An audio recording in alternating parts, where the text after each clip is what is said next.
Assalamualaikum warahmatullahi wabarakatuh. Bismillahirrahmanirrahim. Alhamdulillahi rabbil alamin. Wa afdalus salati wa atamut taslimi ala sayyidina Muhammadin wa ala alihi wa sahbihi ajma'in. Rabbi shrah li sadri wa yassir li amri wahlul 'uqdatam min lisani yafqahu qawli. Subhanaka la ilma lana illa ma 'allamtana innaka antal alimul hakim. Allahumma akhrijna min zulumatil wahmi wa akrimna binuril fahmi waftah alaina bima'rifatil ilmi wa sahhil akhlaqana bil hilm waj'alna mimman yastami'una al-qawla fayattabi'una ahsana. Allahumma ati nufusana taqwaha wa zakkiha anta khairu man zakkaha anta waliyuha wa maulaha.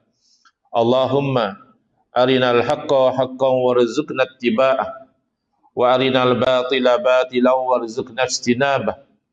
Allahumma anfa'na bima 'allamtana wa 'allimna ma yanfa'una wa zidna ilman wa huda amma ba'd. Qala asy-syaikhul muallif al-imam hujjatul islam Abu Hamid Muhammad ibn Muhammad al-Ghazali at-Tusi rahimahullah ta'ala wa nafa'ana bihi wa bi'ulumihi fid dharain amin. Wa amma fid dini bi an kaffartahu aw badda'tahu aw dhallaltahu fahuwa as'abul umur fatahtaju ila takzibi nafsika indaman qulta lahu zalika wa antastahilla min sahibika in amkanaka wa illa fal ibtihalu ila Allah ta'ala jiddan wa tanaddumu ala dhalika liyurdiyahu anka. Alhamdulillah, muslimin muslimat, hadirin hadirat yang saya hormati, moga-moga kita semua dirahmati dan diberkati oleh Allah Subhanahu wa taala. Dan moga-moga kita semua dikurniakan oleh Allah Subhanahu wa taala kefahaman yang baik dalam urusan agama sesuai dengan sabda junjungan Nabi kita Nabi Muhammad sallallahu alaihi wasallam, man yuridillahu bihi khairan yufaqihuhu fid din. Barang siapa yang Allah nakkan dengan dia kebaikan, nescaya Allah beri dia faham dalam urusan agama. Dan moga-moga kita semua dikurniakan oleh Allah Subhanahu wa taala akhlak yang mulia sesuai dengan sabda Nabi sallallahu alaihi wasallam, innama bu'istu liutammima makarimal akhlaq. Hanya saja saya dibangkitkan demi untuk menyempurnakan kemuliaan akhlak. Alhamdulillah, malam ni insya-Allah kita akan menyambung pengajian kuliah maghrib bulanan hari Jumaat yang ketiga anjuran Masjid Al-Khairiyah Keramat EU3 menggunakan kitab Minhajul Abidin, Jalan Para Abid, ataupun tata cara ahli-ahli ibadah, hasil tangan Al-Imam Al-Ghazali rahimahullah ta'ala. Kita sampai ke muka surat 56. Betul tak? 53.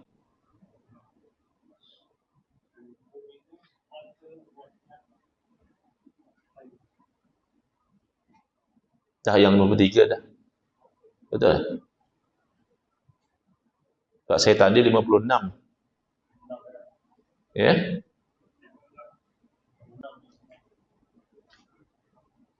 Ya, 53 tu dah lama dah tu. Tapi masih lagi akabah yang samalah ya. Iaitu akabah taubah. Akabah yang kedua, dakian yang kedua yang perlu didaki oleh seorang ahli ibadah ialah dia tu perlu bertaubat kepada Allah Subhanahu Wa Taala.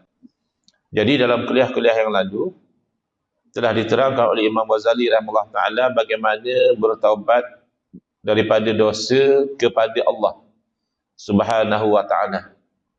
Mungkin dosa itu dalam bentuk meninggalkan kewajipan, mungkin dosa itu dalam bentuk melakukan maksiat, tapi umumnya jauh lebih mudah berbanding bila kita nak bertaubat daripada dosa kepada manusia. Dan dalam kuliah-kuliah yang lalu, Imam Ghazali rahimahullah ta'ala telah menerangkan kepada kita jenis-jenis dosa yang dilakukan kepada manusia itu ada pelbagai. Antaranya adalah dosa yang berkaitan tentang harta. Ya, mungkin ada ambil harta orang secara batil, ada tipu harta orang, ataupun dosa pada diri dia, ada cederakan dia, apatah lagi kalau sampai membunuh dia, ya, ataupun pada nyawa lah. Dan ada dosa pada maruah, kehormatan dia dicabuli dengan fitnah, dengan menuduh dia dengan tuduhan-tuduhan palsu, ataupun pada kehormatan diganggu ahli keluarga dia, anak dara dia, isteri dia, ataupun pada agama. Jadi kata Imam Ghazali rahimahullah ta'ala, adapun dosa yang berkaitan dengan agama, macam mana tu? Seperti anda mengkafirkan seseorang. Ini gejala yang makin tersebar di zaman kita ni. Sesama umat Islam mudah mengkafirkan hanya kerana dia berbeza kefahaman tentang sesuatu isu, lalu dia mengkafirkan saudara dia yang berbeza. Selain daripada isu mungkin membabitkan pendirian politik misalnya, ada juga yang membabitkan amalan seperti amalan tawassul, amalan tabaruk, ambil berkat, amalan istighasah, meminta pertolongan daripada orang-orang soleh, para nabi, para wali. Ada yang sampai mengkafirkan saudara seagama. Sudah ringan lidah dia mengatakan orang ni kafir. Saya sendiri pernah alami apabila pertama saya menerangkan tentang akidah ahli sunnah wal jamaah di Seri Iskandar, Perak. Lamalah, sebelum daripada PKP lagi. Jadi apabila saya terangkan pendirian ahli sunnah wal jamaah dalam beberapa isu, ada satu orang yang tak bersetuju. Dia ni dulu pensyarah di sebuah universiti, tapi tak tahulah letak jawatan atau bagaimana. Dia tak setuju dengan saya, tak ada masalah. Boleh saja dia angkat tangan, dia nyatakan dia tak bersetuju, tapi dia tak buat macam itu. Dia keluar dari majlis tu, dia terus up dalam Facebook dia. Dia kata dia dengar ceramah malam tu daripada ulama musyrikin. Jadi dia labelkan saya itu ulama musyrikin. Kemudian kali yang kedua yang saya ingat adalah apabila saya terangkan, bila ada orang memperisukan kononnya tak boleh kita tu minta tolong kepada Rasulullah SAW. Alasan kerana Nabi dah wafat. Kalau masa Nabi SAW masih hidup, boleh minta tolong dengan Nabi SAW. Jadi ini keliru. Kerana minta tolong dengan makhluk bukan melihat pada hidup atau mati. Dia melihat kepada dua faktor utama. Pertama, adakah makhluk itu Allah jadikan sebab kepada pertolongan? Maka kita boleh minta tolong dengan syarat atas jalan asbab. Maknanya kita berkeyakinan pertolongan sebenar daripada Allah Subhanahu wa ta'ala. Kalau kita berkeyakinan memang pertolongan itu daripada makhluk, Allah tak ada kena-mengena, itu syirik. Jadi bila saya terangkan demikian, satu orang datang, kata dia ni dah jadi kafir, musyrik, kata dia, murtad, tak sah semayang di belakang ni. Dan kalau dia sembelih binatang, binatang tu jadi bangkai. Selama je. Padahal nak menghukum kafir pada seorang ni, kena ada aduan, kena ada perbicaraan, kena ada bukti, kena ada soal jawab. Yes. Apa kamu cakap macam itu? Oh, maksud saya macam ni. Oh, okay. Kalau macam tu tak apa. Kalau kamu cakap macam itu, itu salah tu. Dari segi akidah tak betul. Oh, ya ke saya tak tahu. Kamu kena taubatlah. Bukan mudah-mudah macam tu kerana kamu ada pendirian yang berbeza tentang isu istighasah, terus kamu kata orang tu kafir. Itu dosa yang satu masa kalau kamu insaf, kamu kena minta maaf. Atau membid'ahkan. Biasalah zaman sekarang ni. Ahlul bid'ah. Dilabelkan sesuka hati. Berdoa ramai-ramai lepas sembahyang pun dikata ahlul bid'ah. Ya. Baca Yasin 3 kali malam nisfu Syaban pun dituduh ahlul bid'ah. Zikir dengan menyebut Allah, Allah, Allah pun dikatakan ahlul bid'ah. Apatah lagi kalau zikir hu, tu lagi lah. Sebab kita tak biasa tengok. Dan memang itu bukan zikir kita pun. Itu zikir orang tarikat. Itu pun lepas dia dah selesai tahlil, dia dah selesai zikir Allah, Allah, baru dia pergi pada zikir hu dengan masuk Allah lah. La ilaha illa hu. Tidak ada Tuhan melainkan dia. Tak suruh kita beramal pun. Saya pun tak amal zikir hu tu. Tapi bila kita lihat dia beramal tu ada hujah, ada dalil, kita beramal aja. Dia pun tak paksa kita amal. Amalan kita yang tu lah lepas sembahyang tu. Tasbih 33, tahmid 33, takbir 33. Itu zikir kita. Kalau kita bertarikat, ikutlah zikir dia. Ada dalil dia. Tapi tak, sekarang ni orang seronok, orang rasa dia tu lebih sunnah kalau dia boleh bid'ahkan orang lain. Atau mengatakan dia sesat. Ustaz pun kata Wahabi sesat, sama je. Bukan saya kata. Saya quote fatwa para alim ulama. Di Malaysia pun ada beberapa negeri dah keluar fatwa.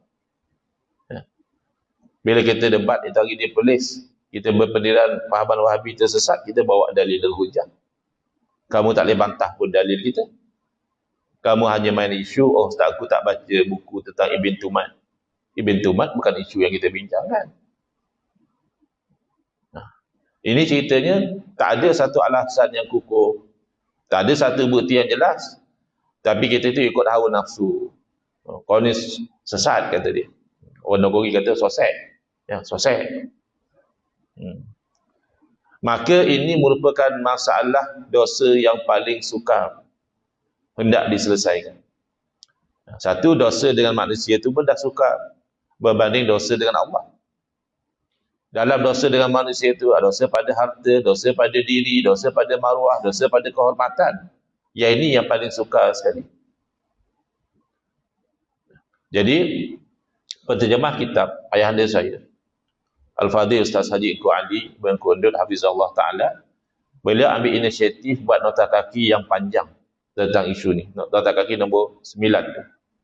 Dekat perkataan sesat tu ada nota kaki nombor 9. Maka kita hargai usaha yang beliau curahkan. Kita tengok apa yang tertulis dalam nota kaki. Kita pause sejenak isi utama kitab tu, kita tengok.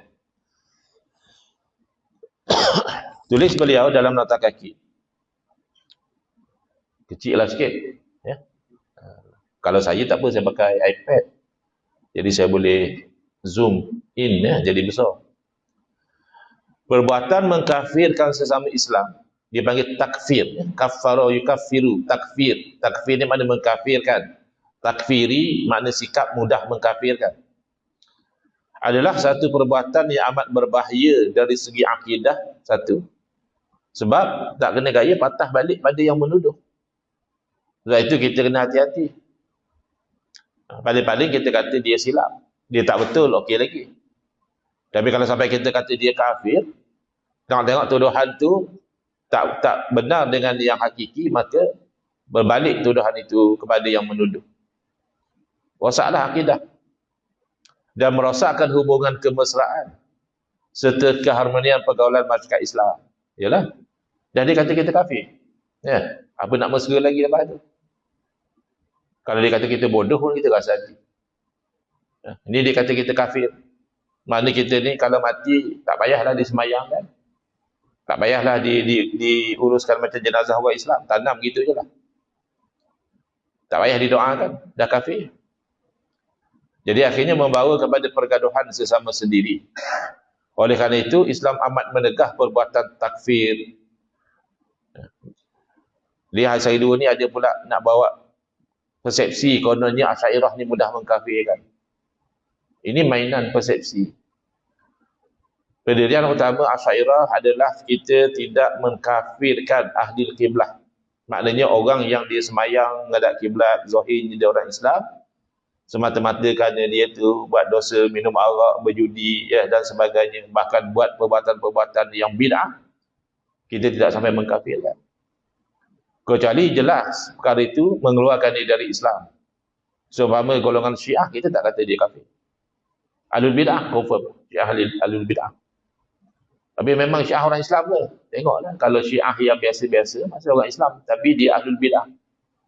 Tapi Syiah yang berhulu, yang sampai mengatakan bahawa sebenarnya Nabi kita tu tak layak jadi Nabi, tapi malaikat Jibril tersilap bagi wahyu. Outlah. Ada sampai mengatakan Quran kita ni, Quran yang kita pegang sekarang ni, bukan Quran asli kata dia. Quran asli nanti Imam Mahdi dia turun baru dapat Quran asli. Itu outlah. Kita nafi satu huruf dalam Quran pun dah boleh jadi kafir. Ini kan nafi seluruh Quran tu dia kata tak asli, out. Itu pun kalau ada macam tu kena bawa kes lah ke mahkamah. Kata dia ni dituduh mengatakan Quran tu bukan daripada yang asli, dia bawa bukti dan sebagainya, dia suruh dia bertaubat macam tu.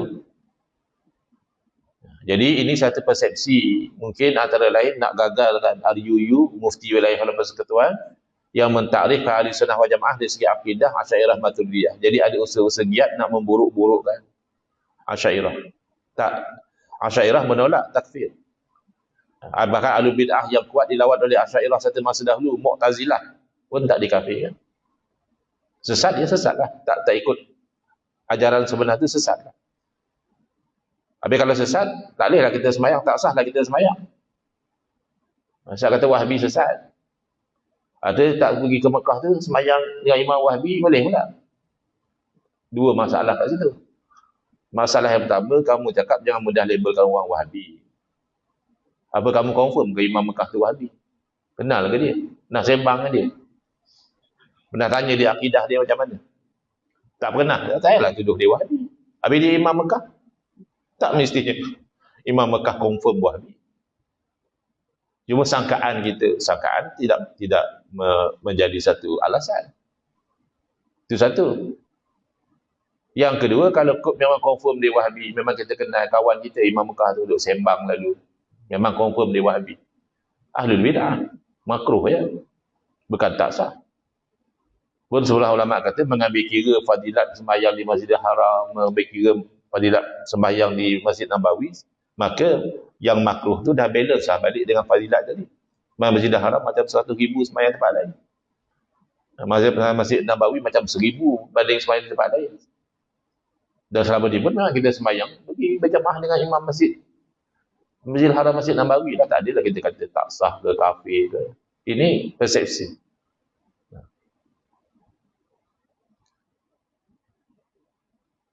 Oleh kerana itu, Islam amat menegah perbuatan takfir itu dan melarang keras seseorang daripada terburu-buru dan sewenang-wenang menghukum orang lain dengan kafir, syirik, fasik, munafik atau sesat. Mereka setelah benar-benar yakin dan terdapat bukti yang nyata tanpa ada sebarang keraguan dan kesaksian lagi. Firman Allah Ta'ala, Ya ayyuhalladzina amanu idza darabtum fi sabilillahi fatabayyanu wa la taqulu liman alqa ilaikumus salama lasta mu'mina. Surah An-Nisa ayat 94. Dah ada ayat Quran dah. Ni zaman Nabi SAW dah ada pesanan ni. Wahai orang yang beriman, apabila kamu itu pergi berperang pada jalan Allah, mujahidin, dia keluar nak berperang pada jalan Allah, fatabayyanu, hendaklah kamu ambil pembuktian yang jelas, selidik dulu betul-betul. Dan jangan kamu terburu-buru mengatakan kepada orang yang mengucapkan salam. Mungkin ada tendensi, dia ni saja je Assalamualaikum, padahal dia ni kafir ni. Lalu kita pun bunuh dia. Jangan. Lalu kamu kata kau bukan orang Islam. Jangan. Cek betul-betul. Zahir dia bagi salam, zahir dia orang Islam. Kalau kamu nak kata dia sebenarnya musuh menyamar, kena cemak lah. Cek. Itu tara zaman tu memang orang-orang kafir yang merata-rata kat sekeliling orang Islam tu orang kafir. Tambah zaman kita yang merata sekeliling kita ni orang Islam. Sembahyang dia, puasa dia, tahu-tahu kerana dia berbeza pandangan dengan kita dalam satu-satu isu, isu tawasul, tabaruk, istighosah, terus kita kafirkan dia, jangan. Secara asasnya iman dan kufur itu dia terletak di dalam hati. Tiada siapa yang dapat menyaksikan apa yang tersimpan dalam hati seseorang itu selain daripada Allah Ta'ala juga. Kalau setakat korinah saja, hanya mungkin dalam Islam undang-undang dia kata circumstantial evidence saja, indikasi-indikasi luaran saja, tidak dapat memastikan dengan yakin apa yang tersimpan dalam hati, kecuali kalau terzahir daripada lisan dia, perbuatan dia itu dengan jelas. Kebanyakan yang disangkakan dalil itu hanya merupakan andaian dan sangkaan semata-mata. Islam melarang penganut-penganutnya menghukum menurut sangkaan. Malahan Islam memerintahkan mereka agar berhati-hati dan berlaku teliti dalam mengambil sesuatu tindakan atau hukuman. Kadang dia berbeza pendirian politik dengan kita. Dia sokong orang yang kita tak sokong. Lalu kita kata dia tolak Islam. Belum tentu. Boleh jadi dia sokong kerana disangkakan yang disokong tu, yang itu yang bagus untuk pertahankan Islam. Sedangkan kita berbeza pandangan, kita sangka yang kita sokong yang bagus. Jadi bukan dia sokong kerana dia tolak Islam, kerana dia sangkakan yang dia sokong tu bagus, atau lebih bagus, atau kurang teruk, ikutlah.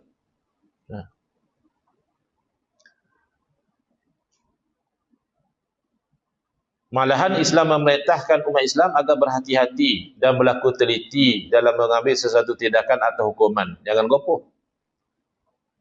Sebab itu masa debat Perlis 1.0, ada 2 debat yang saya terlibat di Perlis. Debat 1.0 tentang pemikiran Syekh Nazim Al-Haqqani. Adakah sesat atau bagaimana? Debat Perlis 2.0 tentang aliran Wahabiyah. Adakah sesat atau ahli sunnah wal jamaah? Ada 2 debat. Jadi debat yang pertama itu, pendirian yang kami pertahankan adalah pemikiran beliau tidak sesat. Yang pihak satu lagi nak mengatakan sesat. Maka saya tanyalah soalan-soalan yang kamu buat, kata alasan sesat ni daripada buku mana, tulisan siapa, yang mereka duk beli tu ada ISBN ke tak ada. Yang ada ISBN dan sebagainya itu hanya nak pastikan dia berdaftar ke penerbit, dia bukan penulis. Jadi kalau dia jawab, dia pun tak tahu siapa tulis, dia tak tahu. Macam mana kamu nak sesatkan orang dengan benda yang kamu pun tak tahu? Lepas tu saya tanya, kamu faham ke bahasa Turki? Sebab antara asal satu ada video dalam bahasa Turki, tapi adalah sari kata dia tu. Kalau kamu tak faham bahasa Turki, macam mana kamu tahu sari kata itu tepat? Kok salah terjemah? Macam baru-baru ni dia katakan, tapi ini bukan Syekh Nazim lah, orang lain, tapi ada kaitan lah dengan tarikat dia tu. Kalau Syekh Nazim yang confirm dia tulis satu buku je, Becoming a Muslim, dan buku tu clear, syariah compliant, tak ada apa-apa yang kontroversi. Yang kontroversi ditulis oleh orang lain, kononnya dia kata. Kena bukti lah. Oh, Stangko ni dulu dia belajar law, dia main isu-isu teknikal. Memanglah saya belajar law, tapi tak adalah saya gunakan pengetahuan undang-undang saya itu untuk nak membela kebatilan. Itu bukan isu teknikal.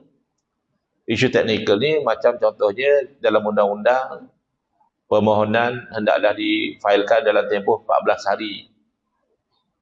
Tiba-tiba awak failkan lepas sebulan. Jadi saya pun bangkang. Ni kena tolak ya ni, sebab dia failkan lepas pada waktu tu teknikal. Tapi nak sesatkan orang, al-aslu bara'atu zimmah. Asalnya orang tu dianggap tak sesat. Kamu nak kata dia sesat, boleh. Tapi kamu kena bawa bukti. Sebab kamu mendakwa sesuatu yang bercanggah dengan asal. Presumption dia adalah of innocence. Dalam civil law pun sama. A person is presumed to be innocent until proven guilty. Satu orang tu dianggap dia tu innocent, tak ada buat apa-apa. Bila dia anggap bersalah? Bila dia dibuktikan bersalah. Masa tu dia diputuskan bersalah lah. Jadi kamu nak kata dia sesat, mana bukti? Penulis pun kamu tak tahu siapa. Dalam ilmu hadis kamu pandai pula kamu kata, oh ni hadis ni dhaif. Kamu tahu kenapa dhaif? Sebab perawi itu diteliti. Perawi dikatakan pelupa dan sebagainya. Jadi ulama teliti setiap perawi itu. Ni kamu nak sesatkan dia dengan satu tulisan yang kamu tak tahu siapa tulis. Itu macam mana? Ini bukan isu teknikal. Ini fundamental. Jadi baru ni tentang satu dia dakwa. Tapi ini adalah dikata Syekh Hisham. Tapi Syekh Hisham kata orang-orang tarikat tu dah tak dianggap mewakili lah. Mereka berlepas diri daripada dia, tak tahu apa isu lah sesama mereka. Tapi katanya dia ni mendakwa bahawa dia menghantar Saidina Ali karamallahu wajhah untuk lawan alien. Ya, dia hantar Saidina Ali untuk lawan alien. Jadi sebab dia hantar Saidina Ali tu, Saidina Ali berjaya membunuh 2/3 alien tu. Sebab itulah Saidina Ali tak hadir hari ni. Jadi kata dia sesat lah benda tu. Kita pun dengar pertama kali, tak tahu apa cerita. Apa cerita sebenarnya? Pelik benar. Ya, kamu pula boleh hantar Saidina Ali. Saidina Ali dah wafat berapa lama? Berperang dengan alien pula tu. Jadi kita cek, rupanya saya tak bela Syekh Hisham ya. Saya tak tahu dia macam mana orangnya, pemikiran macam mana. Tapi dalam bab yang tu saya cek, rupanya dia bercerita tentang yang diriwayatkan daripada Nabi SAW. Tapi kena cek lah, hadis betul kan, hadis palsu kan, kena cek lah. Tapi lain lah kisahnya, kata dia dalam riwayat tu Sayyidina Fatimah radhiyallahu anha ada bercakap sesuatu pada Nabi SAW yang Nabi faham Sayyidina Fatimah ni macam bersungut tentang Sayyidina Ali lah. Suami isteri bersungut, anak bersungut tentang menantu. Jadi kenapa? Ialah sebab selalu tak ada kat rumah katanya. Ya, pergi ke mana tak balik. Jadi dalam riwayat tu Nabi SAW beritahu, saya hantar Ali untuk melawan makhluk yang nak menyerang bumi ni. Jadi sebab tu kamu tak nampak dia balik rumah. Kan lain, persepsinya betul tak betul kena cek. Kok hadis palsu ke apa? Itu kena orang-orang yang bidang hadis lah semak. Ada ke riwayat macam tu? Tapi kan beza kalau dia kata dia yang hantar Sayyidina Ali, awal-awal kita rasa kuat benar bohong dia. Ada kamu pula hantar Sayyidina Ali pergi pula. Yeah. For the first instant pun kita dah rasa, bohong untuk Syekh ni. Kan lain kalau dia sedang meriwayatkan yang menghantar tu Nabi SAW. Ketika Nabi SAW masih hidup, Sayyidina Ali masih hidup. Dah lain, persepsi dah lain. Dan tu kena pastikan apa sebenarnya cerita. Setakat kamu tengok video yang potong sekerat, dia potong bahagian awal yang dia kata riwayat Fatimah mengadu, mana nampak macam dia lah yang hantar. Tapi masih boleh jadi lagi tak betul kalau riwayat tu palsu misalnya. Tapi tak sama sebagaimana kalau kita anggap dia mendakwa dia yang hantar. Itu lain betul. Jadi kena cermatlah. Maka tersilap memaaf terlebih baik daripada tersilap menghukum. Mana kita tak pasti dia ni memang sesat ke tak sesat. Maka kita kembali pada asal, orang tu dianggap tak sesat. Sebab dia zahir orang Islam. Ya. Lainlah dia kalau zahir dia memang dia orang kafir, dia asal. Dia zahir orang Islam. Dia ni sesat ke tak? Maka kita mengambil jalan selamat. Daripada kita hukum dia, tahu-tahu dia tak sesat. Imam Razali rahimahullah ta'ala dalam kitabnya Bidayatul Hidayah telah berkata yang bermaksud. Muka sebelah lagi. Jangan kamu putuskan dengan penyaksianmu atas seseorang daripada ahli kiblat. Mana orang zahirnya ni, Imam Razali Asy'ariyah. Dengan menghukumnya syirik lah, kufur lah, munafik lah. Kerana sesungguhnya melihat rahsia-rahsia hati adalah Allah Ta'ala. Jangan kita ambil kerja Allah lah. Nampak je tu, tahkan munafik. Apa kerja kamu ni? Itu kan kerja Allah Ta'ala. Kamu tahu ke dalam hati perut dia? Kamu tengok zahir sudah dah, dia semayang dia apa. Ya. Maka jangan kamu masuk campur antara urusan hamba dengan Allah Ta'ala. Itu bukan urusanmu. Kamu tengok yang zahir cukup. Jadi tak semayang boleh hukum. Dia tak puasa boleh hukum. Tapi dia dah sembahyang puasa, kamu nak kata dia munafik lah, dia riak, jangan. Dan ketahuilah bahawa kamu pada hari kiamat nanti akan ditanya. Kenapa kamu hari kiamat nanti tidak akan ditanya, kenapa kamu tak melaknat si fulan? Ada orang sekarang ni, dia bagi kalahkan pula pada orang lain. Jangan ragu-ragu nak mengkafirkan si fulan, kata dia. Dia galakkan orang lain pula mengkafirkan. Padahal para ulama seperti Imam Ghazali melarang. Kamu tak akan ditanya kenapa kamu tak melaknat si fulan, kenapa? Kenapa kamu bahkan kalau kamu tak akan ditanya pun, kenapa kamu tak pernah melaknat iblis? Padahal iblis tu confirm dah mal'un. Tapi ada hari akhirat, kalau kita ni tak pernah kata iblis laknatullah, tak akan ditanya. Padahal iblis tu memang mal'un. Memang Allah dah laknat dah. Apatah lagi kalau kita ni nak melaknat, sikit-sikit doakan keburukan. Saya biasa jumpa dalam komen, moga Allah burukkan wajahmu. Tak setuju dengan saya je, bawa dah hujah. Moga Allah burukkan mulut kamu. Innalillahi wa inna ilaihi raji'un. Ya. Kenapa macam tu? Kau patah balik doa pada kamu sendiri kan susah. Dan lidahmu tidak sibuk menyebut kutukan itu pun kamu tak ditanya. Padahal itu iblis. Ketahuilah kamu tidak akan disoal mengenainya dan tidak akan dituntut pada hari kiamat. Apatah lagi kalau sesama Islam. Wallahu a'lam. InsyaAllah besok kita sambung lagi dengan nota kaki, bermula daripada perkataan menuduh orang lain fasik atau kafir. Sangat besar bahayanya kepada agama orang yang menuduh. Boleh rosak agama ini. Wallahu a'lam. Bismillahirrahmanirrahim. Alhamdulillahirabbil alamin. Wassalatu wassalamu ala asyrafil anbiya'i wal mursalin wa ala alihi wa sahbihi ajma'in. Allahumma syrah sudurana wa ahsin akhlaqana wa azim ujurana wa nawwir qulubana bi nuri hidayatika kama nataradu bi syamsika abadan abada bi rahmatika ya arhamar rahimin. Walhamdulillahirabbil alamin. Amin ya rabbal alamin.